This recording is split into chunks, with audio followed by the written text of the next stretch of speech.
Heto na ang batas na wawakas o wawakasan ang pang-aabuso ng China. House Bill 9034. Ano tong House Bill 9034 mga kapatid? No? Ito ang ating aalamin at bibigyan ng reaction video ngayon and commentary mula rito sa channel ni Sir Pao PH. Yan mga kapatid. Siyempre, bagong kaalaman na naman to sa ating lahat. So, samahan ninyo ako. Pero bago yan, huwag mong kalimutan mag-subscribe sa kanyang YouTube channel. Nakalagay po ang link sa ibaba. Magandang araw po sa inyong lahat. Ako nga pala si Shobaldi.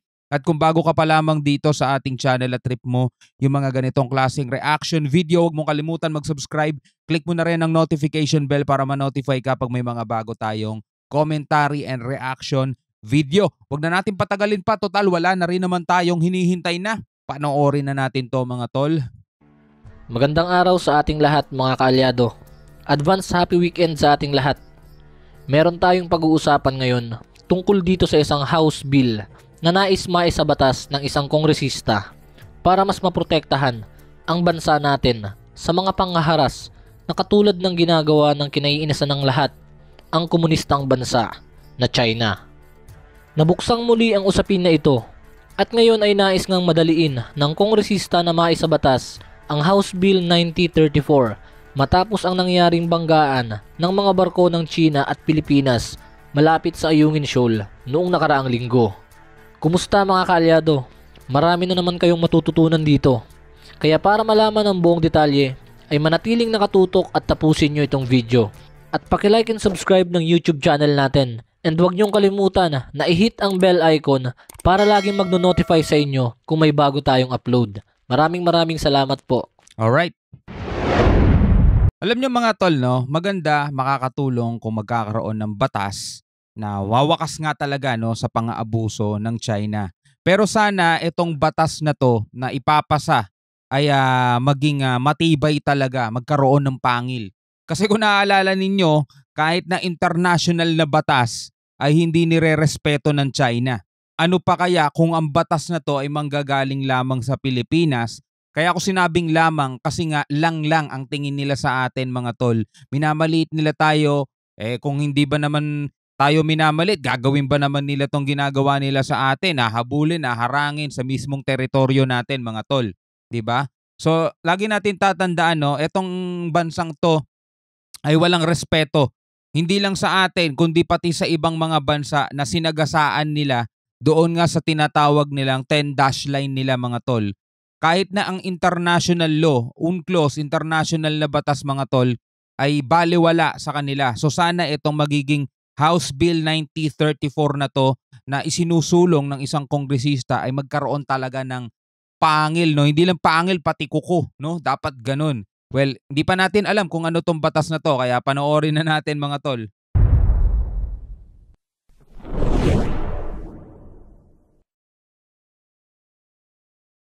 At simulan na nga natin ito mga kaalyado. Noong Miyerkules nga ay nananawagan si Bicol Saro Party List Representative Brian Raymond Yamsuan sa lahat ng mga mambabatas na aprubahan na ng mabilisan ang pagdinig sa House Bill 9034 upang sa pamamagitan nito ay agaran ng ma-establish ang archipelagic sea lanes na siyang sagot para matapos na ang unauthorized passage ng mga foreign vessels sa loob ng territorial waters at airspace ng Pilipinas.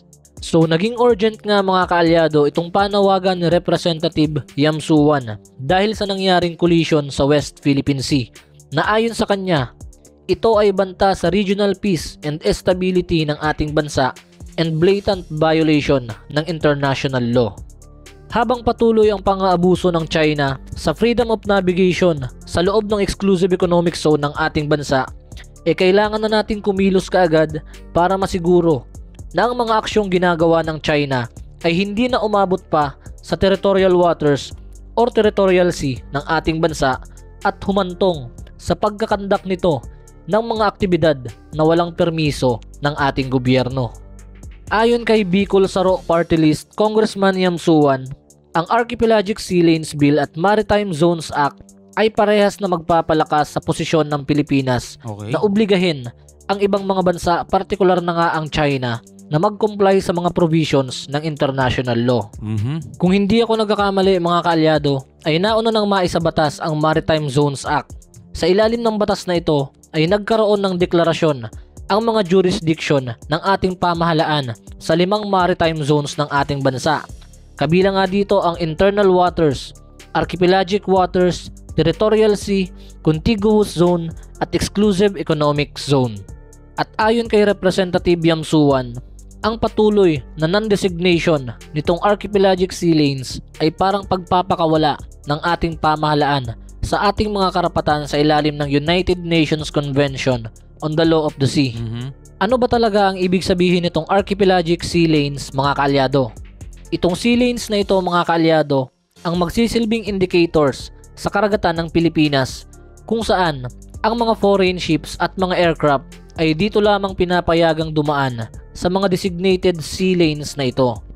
Sa Law of the Sea kasi mga kaalyado, merong tinatawag na rights of innocent passage kung saan may karapatang dumaan ang mga foreign vessels sa territorial waters as long as hindi ito nagdudulot ng panganib sa seguridad ng bansang dinaraanan nila at sumusunod sila sa comprehending laws ng bansa na nagmamay-ari ng territorial waters na iyan. At yun ang iniiwasan sa House Bill 9034 na ito, or the proposed act establishing the archipelagic sea lanes in Philippine archipelagic waters. So with these archipelagic sea lanes mga kaalyado, ay mas may papatupad natin ng maayos ang mga rules and regulations ng ating bansa sa ating territorial sea, which is 12 nautical miles mula sa baseline ng ating bansa. Within 12 nautical miles mga kaalyado, yan ang tinatawag na territorial sea. Sa international law, yung 12 nautical miles territorial sea mga kaalyado, ang siya lamang itinalagang tunay na pagmamay-ari ng isang bansa.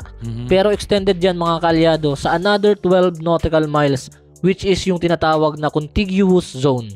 Huwag kayong malilito mga kaalyado ha. Sa karagatan kasi merong mga tinatawag na boundaries. 12 nautical miles mula sa baseline ng isang bansa ang tinatawag na territorial sea. At another 12 nautical miles naman ang tinatawag namang contiguous zone. And beyond that two boundaries ay ang tinatawag namang exclusive economic zone. Okay. Ang pagkakaiba lang ng tatlong yan mga kaalyado, sa territorial sea at contiguous zone ay meron tayong jurisdiction. Kumbaga sakop yan ng soberenya ng Pilipinas.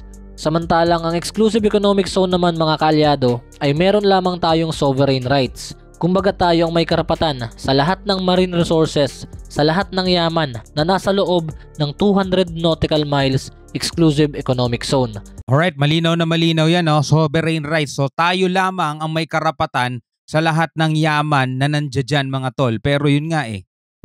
Yun ang nangyayari mga tol eh. Inaalis sa atin yun nitong bansang to mga tol. Ang gusto ata nila yung 12 nautical miles lang at saka yung plus 12 nautical miles, yun lang yung sa atin. Eh samantalang sila, bukod dun sa 200 nautical miles nila mga tol, umabot na sila hanggang sa atin at sakop pa rin nila hanggang dito na sa atin. Yun ang claim nila mga tol. Ganon katitigas yung mga mukha nila mga kapatid, no? So tuloy natin. Na nasa loob ng 200 nautical miles exclusive economic zone. Pero hindi natin yan pag-aari talaga. May karapatan ng ibang bansa na mag-conduct ng freedom of navigation sa 200 nautical miles exclusive economic zone. Biruin mo, pati yung freedom of navigation mga tol, ayaw nila yon. Ganon sila katindi. Diba? So eto, lahat exclusive economic zone, eksklusibo lahat ng mga yaman na nandiyan sa atin. Pero may karapatan ng ibang bansa na dumaan dyan, yung tinatawag na freedom of navigation. Sa kanila mga tol, hindi no? Lahat nire-radio challenge nila. Lahat inaano nila, sinasabi pa nilang banta daw sa kanilang soberanya. Samantalang sobrang layo na yan sa kanilang kalupaan, di ba? Wow, grabe. Depende yan sa rules na meron ang ating bansa. At kagaya nun, conduct ng freedom of navigation sa 200 nautical miles exclusive economic zone. Depende yan sa rules na meron ang ating bansa. At kagaya nga ng palagi kong sinasabi mga kaalyado, ay hindi nasakop sa freedom of navigation ang ginagawa ng China ng pangaangkin ng teritoryo, pag-i-install ng mga artificial island at pangaharas sa mga Philippine Coast Guard natin sa tuwing magkakandak ng resupply mission. Di naman at yan nga ang pine-prevent na mangyari ni Representative Yam Suwan na makarating pa yan sa territorial sea at contiguous zone ng ating bansa. Kumbaga, kung hindi talaga kayang pigilan ng Pilipinas ang mga illegal na aktibidad na ginagawa ng China sa ating exclusive economic zone, ay sana man lang wag nang hayaan na makaabot pa ito sa ating territorial sea. Dagdag pa ni Representative Yam Suwan, mas lalong nagiging mapangahas ang China.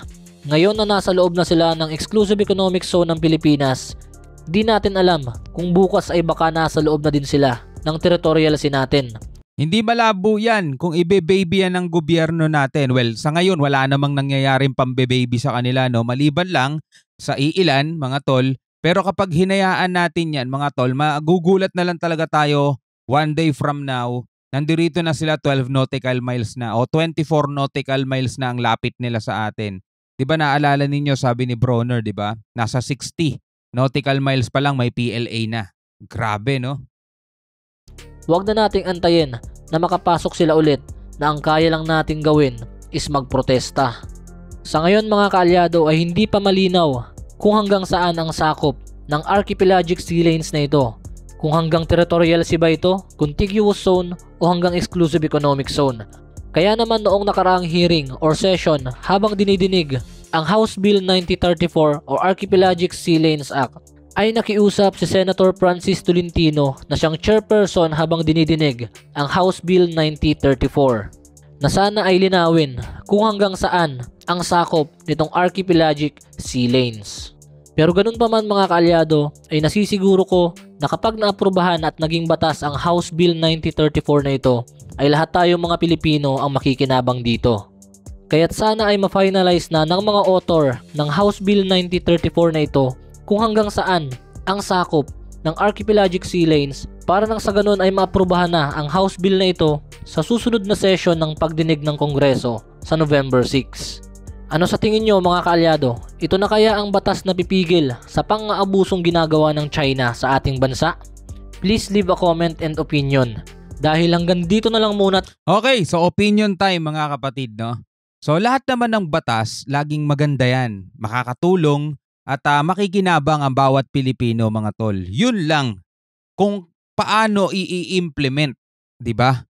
Kasi halimbawa na lang mga tol, maglagay tayo. Ito sample batas lang. Halimbawa magkakaroon tayo ng batas na kailangan hanggang dito lang at dito sa parting to ay bawal na pumasok, bawal na makalapit, 'di ba? Huhulihin, palalayasin. For example, may ganong batas mga kapatid, 'di ba? Ang problema, kulang tayo sa kagamitan, kulang sa patrol boat, kulang sa mga assets. So nagsisipasukan yung ibang barko, malalaki, matataas, maangas at agresibo katulad nitong bansang China, mga tol. So anong gagawin natin? Paano na ngayon yung batas? Walang pinagkaiba yan mga tol sa batas na bawal magtapon sa ilog. No? May multa. 'Di ba? Bawal magtapon ng basura dito, may multa. Pero kita mo punong-puno ng basura, 'di ba? Bawal pumarking dito, may multa. No parking zone, tow-away zone. Pero may nakapark, mga tol. 'Di ba? Bawal tumawid dito, nakamamatay. Pero may tumatawid. Bakit? Walang mga nakapwesto, walang nag-i-implement, 'di ba? Walang nakakakita, kaya patuloy na nilalabag yung batas, mga tol. Walang pinagkaiba yan sa ganoon. Mga simpleng batas pa lamang yun na nilalabag ng tao kapag wala namang nag-i-implement. 'Di ba? Kasi ang batas, mga tol, kapag isinakatuparan mo yan, sige, batas na yan. Pero pag walang nagpapatupad, paano mo ngayon masasabing batas pa yun, 'di ba? Wala nga nagpapatupad. Katulad na lang ng batas sa international law, may UNCLOS, may international law, wala naman silang pang international police para ipatupad o i-implement yung batas nila. Kaya eto, tignan mo yung China. Ilang dekada na yung ganyan. 'Di ba? 2016 pa nga yung tuluyan nang napawalang visa yung claim nila. Kasi matagal na nilang kine-claim to, 'di ba? Matagal na nilang kine-claim yan, mga kapatid. Kaya nga yung 1998 o 1999 ipinasadsad ni ERAP yung BRP Sierra Madre, 'di ba? Para maging outpost. Tugon yun doon sa patuloy na pagtatayo ng base ng China dito sa West Philippine Sea. So 2016 mga tol, yung naibaba yung hatol sa Court of Arbitration sa Daheg, 'di ba? So may hatol na. Nasabi na yung korte, ito ay pag-aari ng Pilipinas. Walang visa yung claim ng China. O tapos, ano na? O yung China, nandyan pa rin, no? Bakit? Wala naman nag-i-implement. Tayo pa rin yung patuloy na binubulas dyan. Tayo yung patuloy na hinaharang, tayo yung patuloy na inaano nila, no? Na hinaharas nila dyan, mga tol. 'Di ba? So kung tayo man ay magpapatupad ng batas, 'di ba? Ang kaakibat nun, ang kaakibat ng bawat batas is yung pag-i-implement. Kung kaya ba natin i-implement 'yun? Sana no kaya natin. Kasi kung hindi, balewala 'yun. Balewala 'yun. Well, 'yun lang naman ay sa akin, 'di ba? 'Yun lang naman ang sa akin. Kayo, ano ang masasabi ninyo? Comment kayo sa ibaba. Hanggang sa muli mga kapatid, ako nga pala si Shobal D. Peace out.